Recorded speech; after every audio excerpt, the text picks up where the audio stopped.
आज हम सेविंग के बारे में बात करेंगे। सेविंग क्या है, सेविंग फंक्शंस क्या हैं। तो सेविंग है क्या? Saving is that part of income which is not spend for consumption. Saving वह है जो आय का वह हिस्सा जो उपभोग नहीं किया गया। यानी आप कहेंगे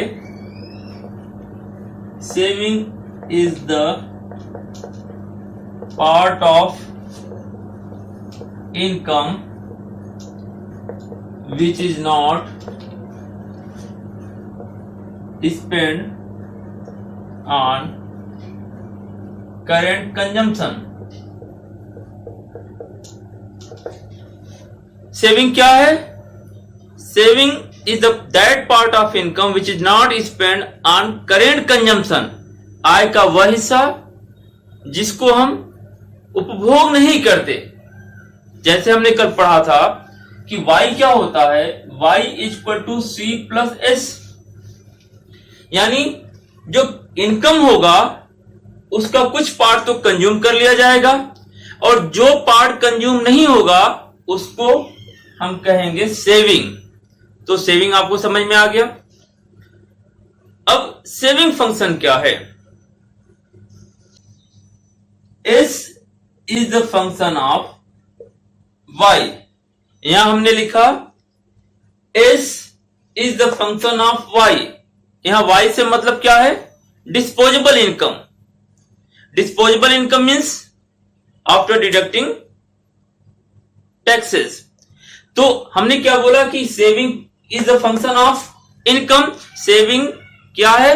आय के ऊपर निर्भर करता है। अगर आय ज्यादा होगा तो सेविंग ज्यादा होगी, आय कम होगी तो सेविंग कम होगा। अगर हम सेविंग फंक्शन को लिखें तो हम इसको ऐसे भी लिख सकते हैं। हम कहते हैं y equal to C plus S. फिर हमने बोला कि इनकम का वह हिस्सा जो कंज्यूम नहीं होता है उसको हम सेविंग कहते हैं। यानी अगर हम इनकम में से कंजम्पशन को माइनस कर दें तो सेविंग आ जाएगा। तो हमने यहां लिख दिया y minus C equal to S. अब आपको याद होगा हमने कहा था कंजम्पशन फंक्शन लिखा था। कंजम्पशन फंक्शन में क्या लिखा था? a dash plus B Y. मैं एक बार फिर से रिमाइंड करा दूं, कहीं कहीं आपको बुक में लिखा रहेगा C dash plus B Y. चाहे वो ए डैश लिखा हो या सी डैश लिखा हो, दोनों का मतलब होगा ऑटोनोमस कंजम्पशन। किसी किसी बुक में आपको सी डैश मिलेगा और किसी किसी बुक में आपको ए डैश मिलेगा। इसका मतलब है ऑटोनोमस कंजम्पशन, स्वायत्त उपभोग जिसको हम बोलते हैं। तो हमने बोला कि इस सी को हम ऐसे लिख सकते हैं। तो आपने क्या कहा? एस होता है S equal to Y minus C. तो आप लिख देंगे वाई माइनस सी डैश या A dash plus B Y. या आप लिख सकते हैं S equal to minus A plus Y plus B Y minus B Y. या फिर हम इसको ऐसे लिख सकते हैं S equal to minus A one minus B Y. हमने लिखा कि सेविंग फंक्शन को हम ऐसे लिख सकते हैं। सेविंग फंक्शन अगर क्वेश्चन में आ गया सेविंग फंक्शन का इक्वेशन लिखिए तो आप लिखेंगे S equal to minus A plus one minus B Y. अब थोड़ा यहां हम समझ लेते हैं वन माइनस बी का मतलब क्या होता है। हमने ये पढ़ा था कि MPC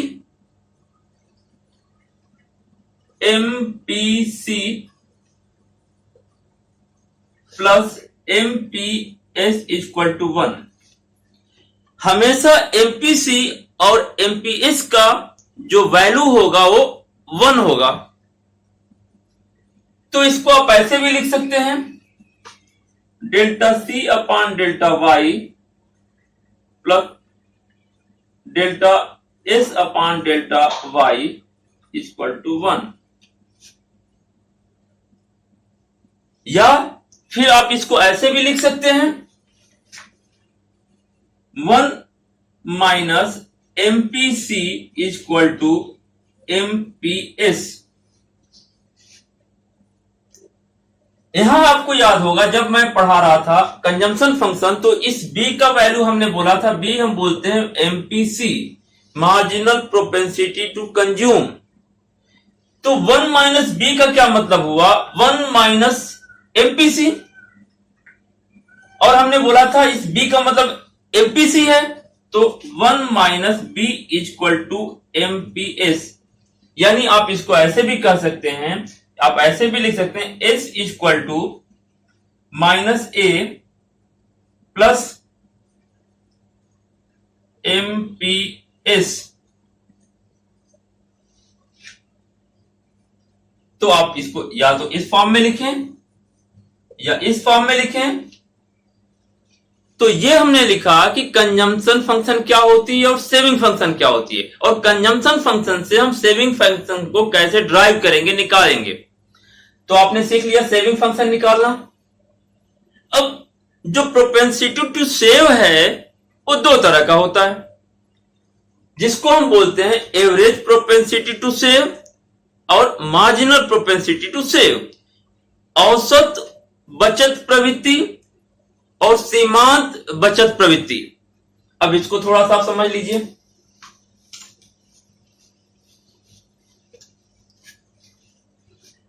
APC equal to C upon Y हमने पढ़ा। जब हमने एवरेज प्रोपेंसिटी टू कंज्यूम पढ़ा तो हमने पढ़ा था C upon Y. APS equal to S upon Y, यानी average propensity to save is the ratio of saving and income.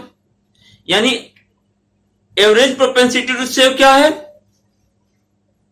Saving और इनकम का औसत है।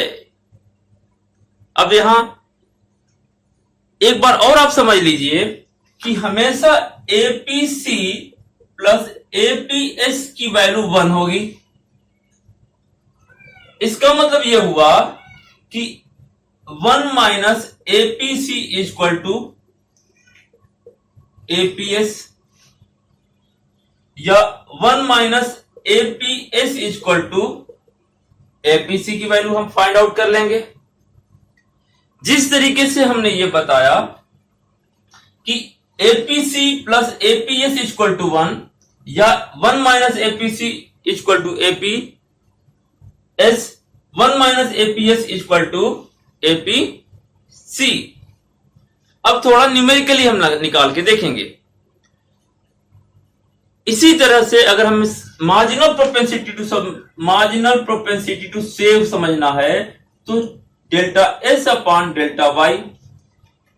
मार्जिनल प्रोपेंसिटी टू सेव यानी सीमांत बचत प्रवृत्ति is the ratio of change in saving due to change in income.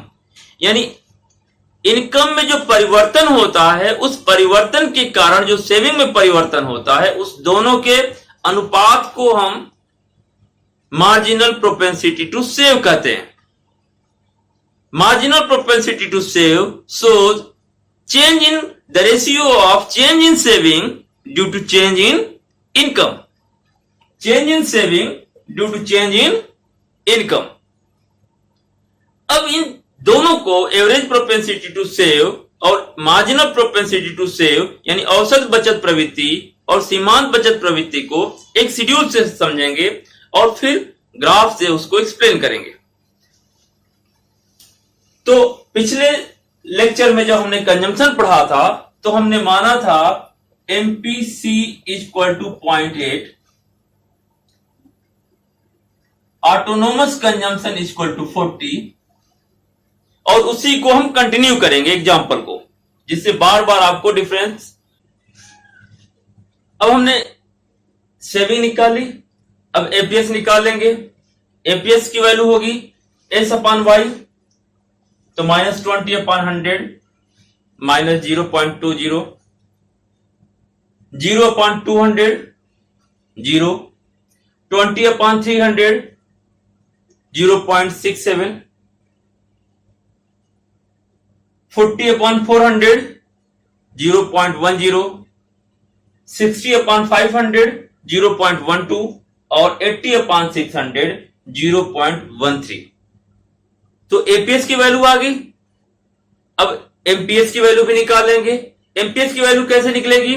Delta S upon delta Y, यानी change कितना हो रहा है इनकम कंजम्पशन सेविंग में? चेंज 20 20 20। तो जो चेंज है सेविंग में वो 20 का है और चेंज इन इनकम 100, यानी हम लिखेंगे 20/100 तो आ जाएगा 0.20। चूंकि सभी में 20 सेविंग की जो इंक्रीज है वो कांस्टेंट है और इनकम की जो इंक्रीमेंट है वो भी कांस्टेंट है, इसीलिए सब एमपीसी की जो वैल्यू आएगी वो सेम आएगी 0.20। अब थोड़ी ग्राफ बना लेते हैं सेविंग का। जब इनकम 0 है तो सेविंग -40 है। हमने OYX पर सेविंग रख दिया और OH एक्सिस पर हमने इनकम रख दिया। जीरो लेवल ऑफ इनकम पर सेविंग है -40, इनकम 0 है, सेविंग -40 है, तो यहां पर आप 40। इनकम 100 है तो -20 सेविंग है, इनकम 100 तो -20।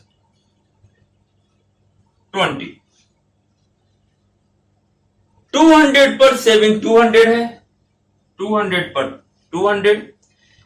300 की इनकम पर 20 है, 300 की इनकम पर ये +20।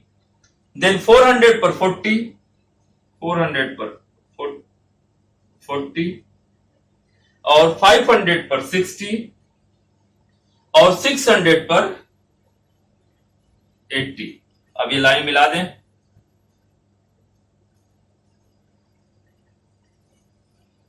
ये हो गया इस सेविंग लाइन। अब इस ग्राफ से देखने से आपको 2-3 ऑब्जर्वेशन समझनी होगी।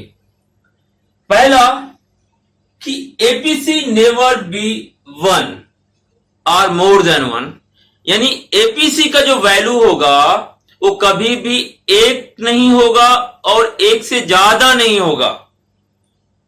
देखिए एपीसी की वैल्यू माइनस में है, 6 है, 0.067 है, 0.1 है, 0.2 है, 0.3 है। अब 1 कब होगा? अगर एपीसी हम कहते हैं कभी भी 1 नहीं होगा, अगर 1 होगा तो कब होगा? हम कहते हैं APS equal to S upon Y. APS की वैल्यू 1 कभी नहीं होगा। हम बोलते हैं अगर होगा तो कब होगा?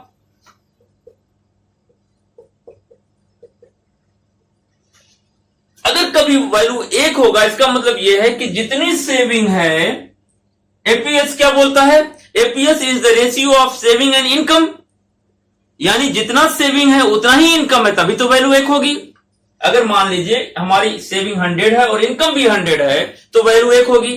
तो क्या पॉसिबल है कि जितना हमारा इनकम हो सबका सब सेव हो जाए, हम सेविंग कंजम्पशन ना करें? ये इम्पॉसिबल है, क्योंकि हमने जब कंजम्पशन फंक्शन पढ़ा था तो उसमें ये पढ़ा कि there will be always positive level of consumption due to autonomous consumption, और इसीलिए कभी भी हमारा सेविंग जो है जितना इनकम है उसके बराबर नहीं होगा।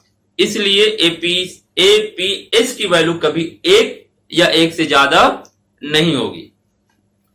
दूसरा ऑब्जर्वेशन है APS can be negative, negative हो सकता है।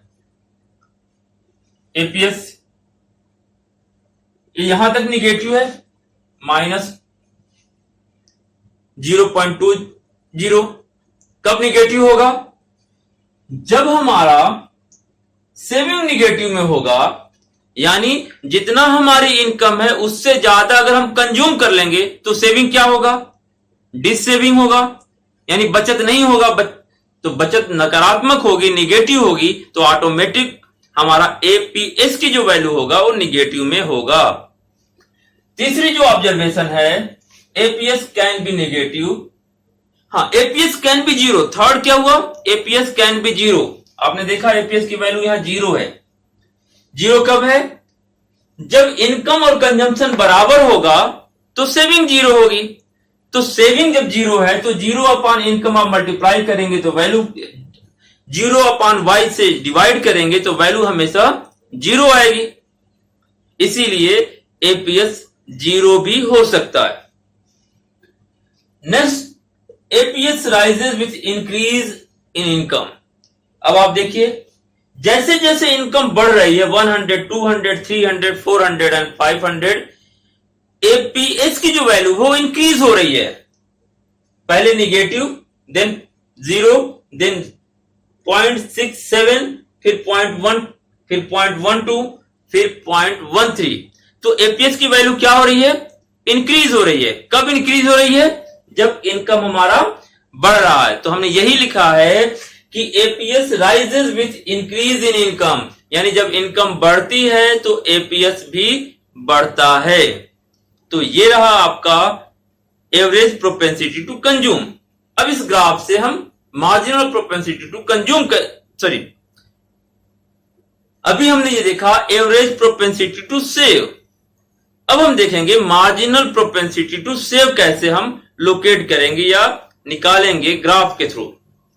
हमने बोला कि मार्जिनल प्रोपेंसिटी टू सेव होता है, marginal propensity to save is equal to delta S upon delta Y, यानी एस में परिवर्तन, वाई में परिवर्तन के कारण इन दोनों के रेशियो को हम बोलते हैं मार्जिनल प्रोपेंसिटी टू सेव। तो अगर हमको यहां पर इस 500 पर निकालना है तो पहले इनकम 400 थी, तो 400 से 500 इसको हम लिखेंगे डेल्टा वाई। तो सेविंग हमारी पहले जो थी 400 पर सेविंग हमारी थी 40, 500 पर सेविंग हो गई 60। तो ये जो सेविंग हमारा बढ़ गया इसको हम लिखेंगे डेल्टा एस। आप इसका नाम दे दीजिए ए, बी और सी।